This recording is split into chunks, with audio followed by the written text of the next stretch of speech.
गुटबाजी सामने आती है। राजस्थान में कोई गुटबाजी नहीं, देश में कोई गुटबाजी नहीं। कांग्रेस एकजुट है और ये अगर किसी को कन्फ्यूजन हट जाना चाहिए। बार बार ये क्वेश्चन करते हैं तो कोई दम नहीं है। सर, भाजपा भी आरोप लगाती है कि कांग्रेस जो है वो भाजपा उसका विरोधी नहीं है, लेकिन कांग्रेस के अंदर जो गुटबाजी है उसके कारण से कांग्रेस हारती है। भाजपा के लोग भी इस प्रकार से बातें करते हैं, इस प्रकार के बयान देते हैं। हमने तो कभी आरोप लगाया नहीं कि वो क्यों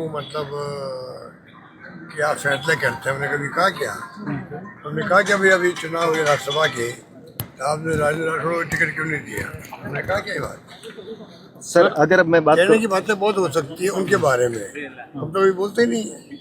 वो बोलते रहते हैं हमारे पार्टी के बारे में। सर, पंचायती राज चुनाव और स्थानीय निकाय चुनाव को लेकर के लंबा समय से तो सबको मालूम है कि इतने घबराए हुए हैं कि साफ हो सकते हैं चुनाव के अंदर पंचायतों में स्थानीय निकाय। हाईकोर्ट सुप्रीम कोर्ट के आदेश के बाद में भी इनका देखिए, आप दूसरा हाथ देखिए कि ये उसके बाद में चुनाव नहीं करवा रहे। ये सरकार तो अभी केंद्र सरकार इनकी है, किसको कहें, वरना इस सरकार को तो बर्खास्त करने लायक सरकार है। गवर्नर को रिपोर्ट भेजनी चाहिए, क्यों नहीं चुनाव करवा रहे हैं राष्ट्रपति के पास में। लेकिन संविधान में जो कानून पास किया हुआ है, आप पूरी धज्जियां उड़ा रहे हो। हमारे वक्त में हमने भी प्रयास किया था एक बार, जब 98 में हमारी सरकार थी तो हमने भी प्रयास किया कि स्ट्राइक चल रही थी कर्मचारियों। हमने कहा भाई कि चुनाव कैसे होंगे, स्ट्राइक चल रही है। तब भी हाईकोर्ट ने आदेश दिया कि चाहे स्ट्राइक कुछ भी हो, चुनाव आपको टाइम पे करवाने ही पड़ेंगे, इसके अलावा कोई विकल्प नहीं है। आज आप देख लीजिए, बार बार हाईकोर्ट सुप्रीम कोर्ट कह रहे हैं, उसके बावजूद स्थिति की बनी हुई है। सर, अगर मैं अब बात करूं कल के भजन लाल जी के माउंट आबू दौरे के लेकर के, तो भजन लाल जी ने वहाँ पे कहा कि कांग्रेस के शासनकाल में जो है युवाओं को खून के आंसू रुलाया गया।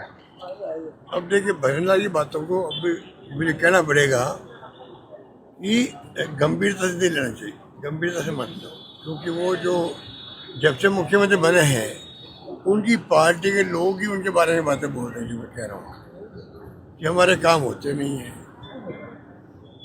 हमारे मंत्री कोई बात कहे तो सुनते नहीं हैं, और मंत्री भी इनके ऐसे ऐसे हैं जो गाली गलौज कर देते हैं थानों में जाकर के, कोई कलेक्टर को धमका देते हैं, कोई हमारे कौड़ी मीणा जी तो कह रहे कि एसीबी दबाव में काम कर रही है, मेरे खिलाफ मुकदमा झूठा बना रही है। एसीबी तो मुख्यमंत्री के पास है, तो किस पे आरोप लगा रहे हो? जिस सरकार की ऐसी स्थिति हो, उनके मुख्यमंत्री के बारे में क्या कमेंट करो? वो आपसे मिलने बड़ी बात है। वो मीडिया को आज तक तो उन्होंने कोई जवाब दिया नहीं है। उन्होंने आज तक मीडिया के क्वेश्चन को जवाब नहीं दिया। ज़्यादा वो कभी बोल गए होंगे, मीडिया के सामने बोल के रवाना हो गए होंगे। तो मीडिया को फेस करना चाहिए, उनको क्वेश्चन आंसर के जवाब देना चाहिए, उससे उनको ही फायदा है। कई बातें मीडिया वाले बताएंगे, जमीनी हकीकत क्या है, फायदा किसको होता है? सरकार को होता है, और ये इनकी फितरत में नहीं है। सर, आपने कहा कि मीडिया को लेकर कहा, एक मिनट सर, आपके समय में भी हम लोगों ने पत्रकार सुरक्षा कानून को लेकर के लंबे समय तक संघर्ष किया। आपके शासनकाल में भी 2 बार विधानसभा का घेराव किया था। आपने आश्वासन दिया था कि हम लोग करके जाएंगे, लेकिन आप नहीं कर पाए। हमारा एक पत्रकार सुरक्षा कानून, पत्रकार सुरक्षा journalist safety law, separate media safety, पत्रकार सुरक्षा कानून को लेकर, पत्रकार सुरक्षा कानून को लेकर के आप हमारी पैरवी करेंगे विधानसभा में? नहीं, मुझे तो कोई मुझे नहीं मालूम है कि आपने कोई ऐसा कोई ज्ञापन, मुझे कभी ज्ञापन दिया आपने? बिल्कुल सर। आप आए थे? कौन आए थे? मैं खुद ही था उसमें, साथ में हमारे प्रदेश अध्यक्ष भी थे। कौन आए थे और कौन आए थे? मुझे याद है, वो अलग बात कर लो, मीडिया वाली बात अलग। सर, भजन लाल जी का दौरा था सिरोही आबू राज में, वहाँ पर मीडिया को कवरेज से रोका गया था, इसको लेकर आप क्या कहेंगे? मैंने अभी तो कहा आपको जी, रोका गया क्या? वो तो रोका गया है, मिल भी लेते आपसे तो ये बात थोड़ी करते आपसे, खाली सुन लेते बात, आप सुनते भी नहीं, वो अपनी बात कह देते, रवाना हो जाते।